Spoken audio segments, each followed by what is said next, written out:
That's going to give you this kind of pommel, where it's nice and even. You want to shift it on over, still the same size, you just shift it over. Can someone hold this for me quick? All right, have a meeting quick, we're having a meeting quick. Okay. A little tape on there is to hold on. This is not meant, eating tape is a good idea. it's delicious. So this is not meant to hold it in place forever. This is just getting it to stay where it is meant to be. Tape. You just throw some tape over the side, throw some tape from here all the way around. Don't do this dumb crap. That's not going to work. Let it stick out. Okay. Chill.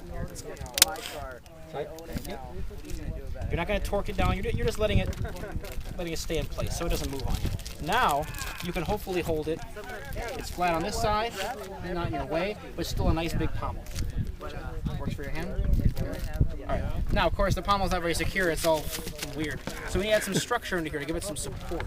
So it's all flaccid. Exactly. So we just grab some noodle.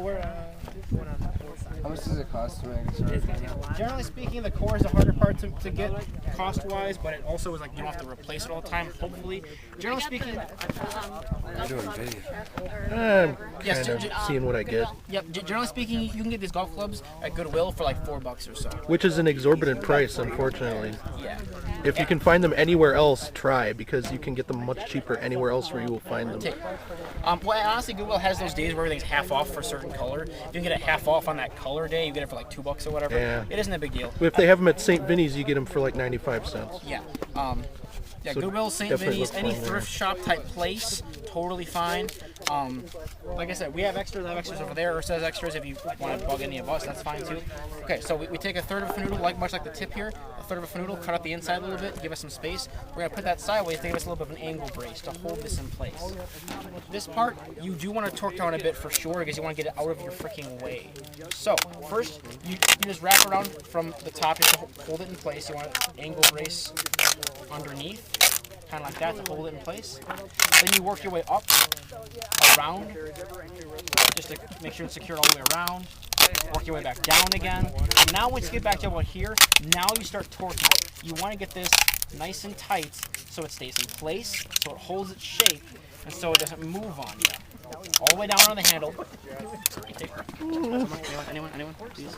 There you go. So now it's nice and secure. It will wobble a little bit on you, but not too much. It stays in place pretty well. You can still get your hand in there. It's out of your way, and you can still maneuver it very well. If there's something bugging you, like right there, that might bug somebody. If there's a little bump there, you can go ahead and torque that down some more. Go ahead and hold that and see how it fits in your hand. If you need to fix anything, if it still works for you. That bump is really annoying. That's cool. See, there you go. So now to fix that, we just go ahead and torque it down a little bit. The way to torque down one spot is when you get to that spot, torque it down. When you get past it, you go ahead and just wrap around like normal. You get back to that spot again, torque down, and then let up a little bit. Helps torque down one specific spot and make it a little more uniform and even. Now, yeah, I should do a little bit for you. There you go.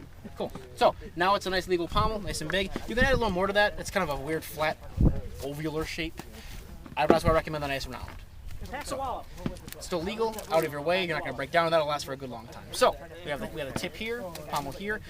If you notice, a lot of stores after a while you hear that rattle. This one is nice and this is brand new, but after a while it'll rattle because this is thinner than the inside of the fanoodle. So you want to add a joint here to give it a little more cushion in the inside. You just need really any type of random scrap fanoodle just to throw on there and you just tape it up and down to make sure it's secure. You're just making sure that you're adding, a little bit of cushion on the inside, so it doesn't keep rattling and breaking the inside of the fanoodle. Wrap all the way up onto the core, down again.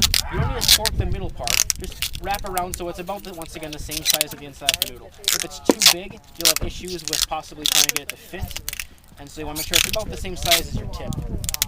Not huge, but about the same size as your tip, so the fanoodle can go right on top of there. So, got the fanoodle. What I recommend for putting the fanoodle on here is, I recommend holding it however you want to, whatever feels natural to you, wherever your hand normally is, and then adding an inch or so above that to give you a little more space. You need to make sure and have 2/3 of it cutting legal, so you can't just put like up to here. You need to make sure to have at least 2/3. But you can give yourself a little bit of space here, so go ahead and hold that how you want to. Anybody interested in organized combat? Alright, and I recommend cutting it about here. Or maybe a little bit higher, just to give you a little more space. So about there is fine. That's about 2/3 of the blade. That's plenty. So put the fanoodle there. So you can eyeball where you want to cut the noodle. Alright, I think I know what to do. I've done all this with Ben from here on out. See if I can fight some today. Are takeholders Do you leaving? still need this to figure out weight and stuff? Well, I'm not gonna use it. That's fine. So when it gets done, you notice how these are all I kind can of a like, cone. have this, right? Yeah, that's fine. Okay. That's kind of a cone. So you want to be able to squish this down to help hold it in place. The problem, of course, is this is hard to squish down.